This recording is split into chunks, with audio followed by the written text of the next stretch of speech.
I love motivation. It's given me a good life. And every place I look, I see motivation, or lack thereof. So what is this thing I love, this thing called motivation? It's the energy for action. It's what gets you up in the morning and moves you through the day. Traditionally, psychologists, economists, people on the street have thought about motivation as a unitary concept. That is, they see it as something that differs only in amount. You can have less motivation or more motivation. And of course, our teachers, our bosses, our parents want us to have more motivation for the behaviors they want us to do. It's a simple and straightforward way of thinking about motivation, and I have no doubt that if you measured the amount of a person's motivation, you could predict the amount of that person's behavior. But I've never believed that the amount of behavior was the most important thing. What I think is the important thing, actually, is the quality of behavior, not the quantity. And you can't get to that by looking at the quantity of motivation. Let me give you an example to illustrate the point. You have two women who work for you. Recently, you found a bunch of new material that seemed very relevant to your work. So you give the material to both of these women, and you ask them to spend 2 hours learning it. They do, and they both put in considerable effort. The first person goes through the material, and then through it again, and through it again, and during the 2 hours, she memorizes every single fact that's contained within it. She did a lot of learning. But the second person reads it, and she's looking for the themes that are emerging. She's addressing it in a more conceptual way, trying to understand the big picture. What is this really about? And along the way, she learns a few facts, but she's interested in knowing how the facts fit together and how they relate to the big picture.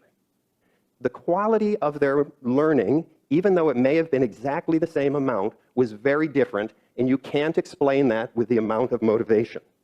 For more than 30 years, my best friend Rich Ryan and I have been working on a theory of motivation that we call self-determination theory, SDT for short. And one of the central tenets of SDT is that you have to differentiate types of motivation. And the distinction that is most important for us is between controlled motivation and autonomous motivation. Controlled motivation is essentially the carrot and stick. When you're controlled in your motivation, you've either been seduced into behaving, perhaps by an offer of a reward, or coerced into behaving, perhaps by threat of punishment. But in either of those cases, you feel a lot of pressure. And within you is a sense of tension and anxiety. And all of those things have negative consequences for your performance and well-being. There's another thing about controlled motivation that's interesting.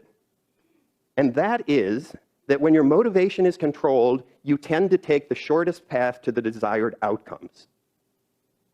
Remember Enron? The directors of that company had the goal of making the company stronger and more productive. So they gave stock options to the top managers as a way of motivating them to achieve the goals. Well, those managers were pretty clever fellows, and it didn't take them long to realize that the shortest path to the outcome of making gazillions of dollars from their stock options was to artificially inflate the value of the company's stock. And we all know how well that worked out. In contrast, we have autonomous motivation. When you're autonomously motivated, you will experience a full set of volition, willingness, and choice about what you're doing. At the moment you're doing it, you're endorsing the doing of that behavior. Autonomous motivation comes in two flavors.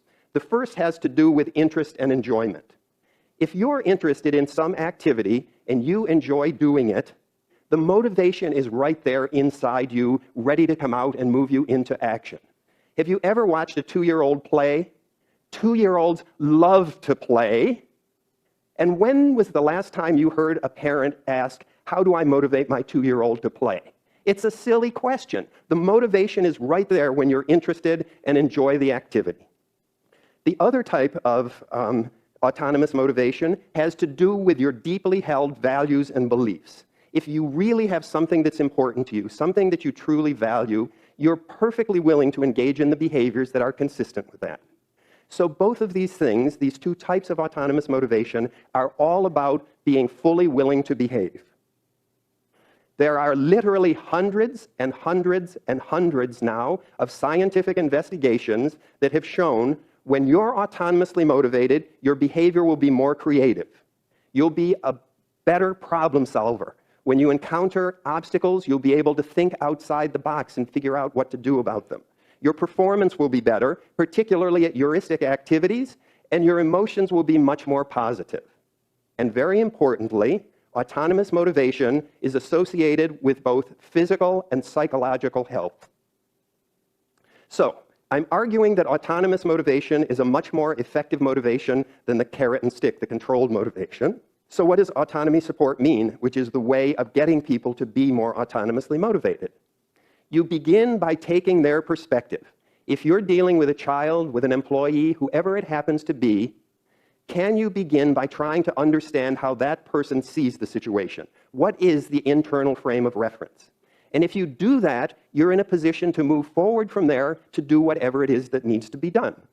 It also involves providing people with choice, allowing them to be engaged in the decision-making process. It means supporting their exploration, letting them try new ways, encouraging them to be self-initiating, to be a self-starter, if you will. And very importantly, if you're asking somebody to do something, you need to provide them with a meaningful rationale.